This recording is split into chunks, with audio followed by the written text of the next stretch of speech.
Buildings remember things people forget. Movie palaces remember on the screen itself, in the smallest deviation from a perfectly framed picture.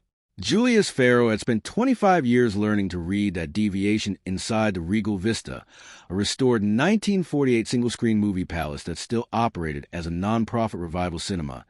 Its original projection booth retrofitted for modern digital equipment, but built on the same booth floor, and support structure the theater had opened with 3/4 of a century earlier. He was 62 now, chief projectionist and building technician, responsible for projection equipment, the screen, and the 100 small mechanical details that kept the movie palace running for weekly revival screenings long after most theaters like it had been demolished or converted into something else entirely. He had learned to trust a picture from a man named Wendell Cato, who had run the Regal Vista's booth for 28 years before him and who believed, without needing to argue the point, that a picture which wandered on a fixed screen wasn't the projector's fault until proven otherwise. Julius started at the Regal Vista at 37, hired as Cato's assistant during a lean stretch when the theater was still transitioning away from film reels toward its first digital equipment. Cato was 60 then, careful and unhurried, a man who could tell from the projection booth window whether a screening was running true without ever glancing at a gauge. "The screen doesn't move," Cato told him, during Julius's first week, the two of them standing in the small booth as the projector's fan hummed steadily behind them. "It's bolted to a wall that's been standing since 1948. If the picture's drifting off that screen, the screen isn't the problem, and the projector usually isn't either once you've ruled out properly. Something under this booth is deciding the picture should land somewhere else." Cato kept a projection log, nightly notes recording ordinary technical details alongside something almost nobody else at the theater ever thought to track: exactly how far the projected image drifted out of frame alignment during a screening and in which direction. He believed a picture that wandered on a fixed screen wasn't wandering by accident, and somebody needed to be the one writing it down. Julius remembered the first time he watched Cato make the correction mid-screening, slipping quietly out during a quiet dialogue scene, nudging a small dial by feel in the dark, and slipping back to his post before the music swelled again. Afterward, Julius had asked why he bothered logging something the audience never even noticed. Cato had looked at him for a long moment in the dim glow of the platter lights before answering.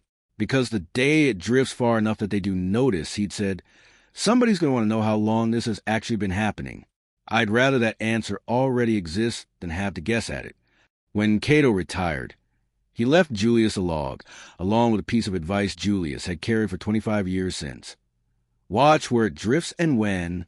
A picture doesn't wander for no reason. It wanders toward whatever's actually changed.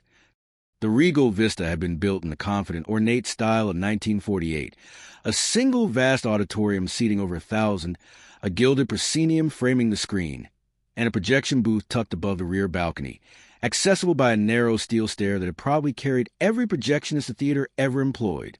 The booth itself sat on its own reinforced floor section, built to support the substantial weight of the era's film equipment, a structural detail nobody paid attention to once film reels gave way to digital projectors decades later.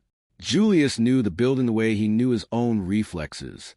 He knew which balcony seat squeaked during quiet dialogue scenes, and which exit door needed its hinge oil before every Saturday matinee crowd came through. He knew the particular smell of the booth after the projector had been running for an hour, warm electronics and old varnish, a scent that had probably been the same in 1948. He knew the low mechanical hum of the platter system at rest and the higher whine it made once a screening began. And he knew, better than anyone alive, that every single screening drifted the same way, toward the lower right corner of the screen, always beginning partway through a feature-length film, never at the start. It wasn't dramatic. Most audiences never noticed it. The drift was subtle enough and slow enough that only someone specifically watching for it would catch the picture creeping fractionally out of frame over the course of an hour. Projectionists over the decades had quietly learned to correct it, a small manual adjustment partway through nearly every single show, a habit so routine it had become part of the job itself rather than a problem anyone actively discussed. A handful of longtime volunteer ushers had noticed the habit itself over the years, the way a projectionist always seemed to duck out during the same stretch of every film, and had simply assumed it was a bathroom break or smoke, never once suspecting it was a small, patient act of correction repeated thousands of times across 4 decades. Cato's earliest entry describing it, from 1982, read, asterisk image drifting low right again, same as always, worse after the first hour. Lens mount checked, platter bearings checked, all sound. The booth floor isn't level the way it used to be. Watching it, asterisk. Julius had read that entry during his first winter with the log, sitting in the small booth with projector cooling down after a late screening, and it felt something settle into place that he wouldn't fully understand for years. Cato had noticed something real. Cato had never solved it. And Cato had kept correcting the drift anyway, screening after screening, patient enough to record a pattern he never got to finish explaining. Julius continued the corrections without ever being asked to. Every show, the same small adjustment, roughly an hour in, toward the same lower right corner. He noted it the way Cato had, plainly in the same log. The pattern held. Show after show, year after year. In his 11th year with the log, Julius began tracking the drift precisely rather than simply noting that it occurred. A simple grid taped to the inside of the booth window, allowing him to measure exactly how far the image wandered before he corrected it, and exactly how many minutes into a screening the drift began. It took him nearly a decade of those measurements to see what Cato's descriptive notes never fully captured. The drift wasn't holding steady.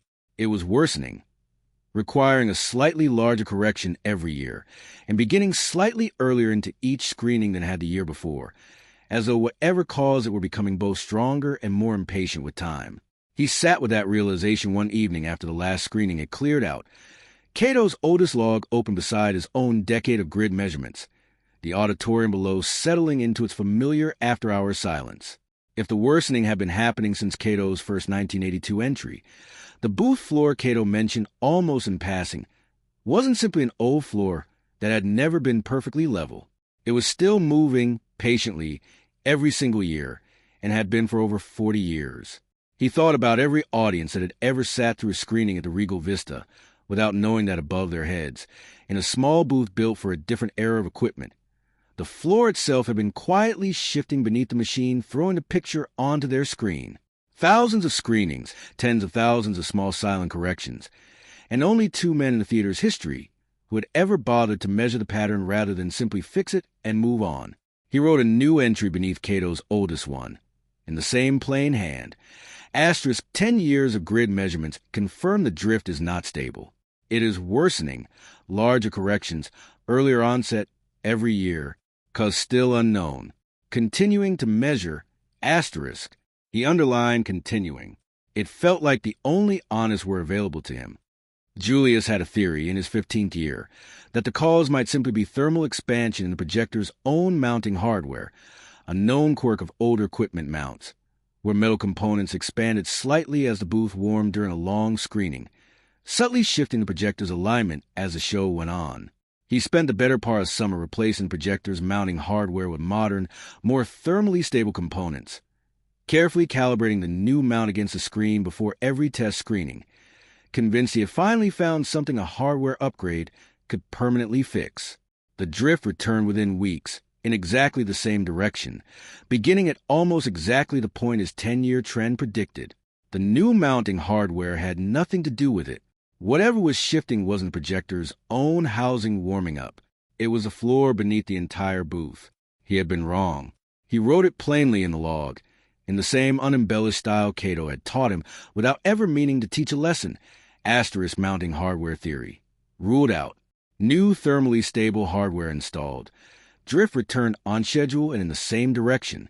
The problem is not the equipment. It is the floor beneath it. Back to unexplained. Asterisk. It bothered him more than most of his wrong guesses did. He had wanted the hardware to be the answer. Mechanical, replaceable, a summer's labor and a closed question. Being wrong meant the cause lived somewhere in the booth's own floor structure, a section of the building nobody had opened since long before digital projection existed. The preservation grant arrived in his 21st year. The Regal Vista secured funding for a structural restoration of projection booth floor, reinforcement, and releveling of the entire surface, treated as a single uniform section, according to the theater's original 1948 architectural drawings. The The grant celebrated the theater's history, even as it modernized the booth's bones, and nobody on the board questioned whether the floor deserved the investment. Julius read the engineering brief and felt an old unease sharpen. The restoration plan would re-level the entire booth floor, as though every section of it had aged identically. If his theory was right, if one specific section beneath the projector's mounting pedestal had been quietly deflecting for decades, the project would flatten the surface temporarily, while leaving whatever was actually happening underneath completely undisturbed. He brought Cato's log, along with his own decade of grid measurements, to the restoration project structural engineer. The engineer, a capable and fair-minded man named Dorian Ashby, inspected the booth floor joists visually from the auditorium ceiling space below and found them solid, free of any visible sagging or distress. "Everything I can see from below looks sound," Ashby said, reviewing his own notes at a small table set up in the booth. "My honest read is thermal expansion in the equipment mounts as the booth warms during a screening, a known issue with older projector installations. The releveling project should render that irrelevant regardless, since we're bringing the whole floor back to a true, flat baseline. I already replaced the mounting hardware," Julius said. "New, thermally stable components, properly calibrated. The drift came back within weeks. Same direction, same timing. It isn't the mount. It's been getting worse for over 40 years. And Cato wrote in 1982 that the floor wasn't leveled the way it used to be, meaning even then, it had already changed from whatever it started as." Ashby considered that, and to his credit, didn't dismiss it. "I don't have another explanation for a trend like that, but a visual inspection that shows no sagging doesn't give me grounds to treat one section of this floor differently in the restoration plan. The grant scope is a uniform releveling, not an open-ended structure investigation without a documented cause." It was a reasonable position, and Julius didn't have an engineering credential to argue against it. What he had was over 40 years of a drift that had survived a full hardware replacement, and a growing conviction that a visual inspection from below couldn't see whatever was actually happening inside the floor structure itself. Julius didn't sleep well through the weeks that followed. He kept circling back to a question he couldn't put down. What if Ashby was right, and 40 years of careful measuring amounted to nothing more than an old booth's ordinary thermal quirks, a pattern he and Cato, between them, had slowly turned into a structural mystery through nothing but 2 careers of inherited attention? He had wanted, for years, for the worsening drift to mean something real. Wanting it to matter wasn't the same as it actually mattering. He pulled Cato's oldest log out one more evening and reread the 1982 entry under the booth's single desk lamp. Asterisk, the booth floor isn't leveled the way it used to be. Watching it, asterisk. Cato had never known the cause either. He had simply kept watching, screening after screening, trusting that the pattern was worth preserving even without an explanation attached. Julius had inherited that trust without ever fully testing whether it could stand against a clean visual inspection and a reasonable engineer's grant timeline. He didn't have the cause confirmed. But not having it hadn't stopped Cato from writing the first entry in 1982, and it wasn't a reason for Julius to stop now. Not with a uniform releveling about to treat the one section that had been quietly failing as identical to every other section in the booth. He requested, at his own initiative, a single day with a structural engineer specializing in older steel frame buildings before the releveling work began. Not to delay the restoration, he made clear only to open a small section of the booth floor near the projector's mounting pedestal while the question could still be asked cheaply. The specialist was a woman named Priya Anand, who assessed aging steel structures for hidden modifications and load deficiencies. She reviewed the Regal Vista's original 1948 drawings alongside the theater's 1965 sound system renovation records and Julius's decade of grid measurements, and she spent a morning with the booth floor partially opened, examining the steel support beam directly beneath the projector's pedestal, a flashlight, and a small ultrasonic thickness gauge. What she found explained over 40 years of a drift that nobody had ever been able to name. "There's a notch cut into this beam," Priya said, running her hand along a section of steel that looked visibly different from the rest of the beam's profile, right beneath the pedestal. "This is an original 1948 work. The cut edges are cruder, done with a torch rather than fabricated. Somebody notched this beam to route conduit through it, probably during an equipment upgrade, and never accounted for how much load capacity that notch would cost. She checked the theater's records. The 1965 sound system installation appeared in a brief invoice line with no accompanying structural drawings. The electrical work had been subcontracted, and whatever the subcontractor altered structurally along the way had never been documented anywhere the theater still possessed. This notch has been weakening the beam right at the point beneath your heaviest fixed load for nearly 60 years. Priya said, "It's been slowly deflecting under that sustained weight the entire time. Worse, as projection equipment got heavier over the decades, not lighter. That's your drift. It was never the projector warming up. It's the floor settling under projector, a little more every year." Exactly the way Cato's earliest note described, just decades before either of you had any way to see the beam itself. Julius looked at the notch under Priya's flashlight, a crude cut in metal that had been quietly bending under the weight above it, since before either he or Cato had ever climbed the booth's narrow stair. He thought about every correction he'd made over 25 years, nudging the picture back into frame, without ever suspecting the floor itself was the one actually moving. "Cato never got past the mount either," he said. "Neither did I." "The mount was never lying," Priya said. "It just wasn't the part of the story that mattered. Your grid on the window was the only thing in this booth actually tracking the whole picture, start to finish." Priya's findings went to the restoration committee within the week. Dorian Ashby reviewed the beam inspection personally and called Julius afterward. "You were right to push for this," Ashby said. "A visual check from below would never have caught an undocumented notch inside the beam itself.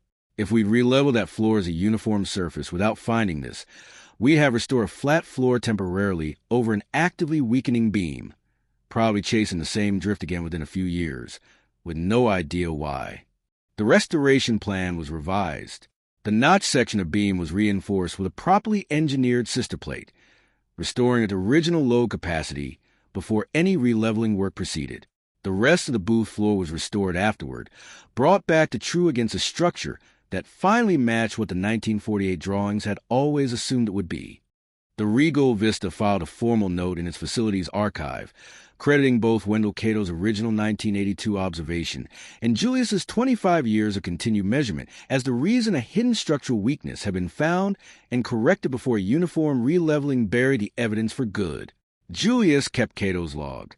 He added a final entry beneath the oldest one before moving it into the theater's permanent archive. Asterisk beam beneath the projector pedestal reinforced this year. Notch traced to an undocumented 1965 conduit alteration, deflecting under load and worsening for nearly 60 years, documented to the picture's drift since 1982. First season on record with no correction needed. Wendell, you were right. The screen was never wrong. The floor beneath the projector was the one still settling. Neither of us knew why for a very long time. Asterisk. He sat in the booth during the theater's next screening, watching the picture hold perfectly framed against the screen, no drift, no correction. The image as steady an hour in as it had been at the opening credits. He didn't slip out during the usual stretch of dialogue, out of habit more than need, and caught himself glancing at the clock anyway, waiting for a correction that never came.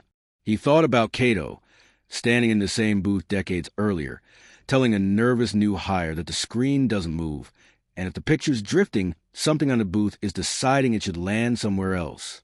Julius had carried that sentence through 25 years, through a ruled-out mounting theory, through a season of real doubt about whether 2 careers of careful correction had amounted to anything more than habit. He hadn't needed to understand the cause immediately.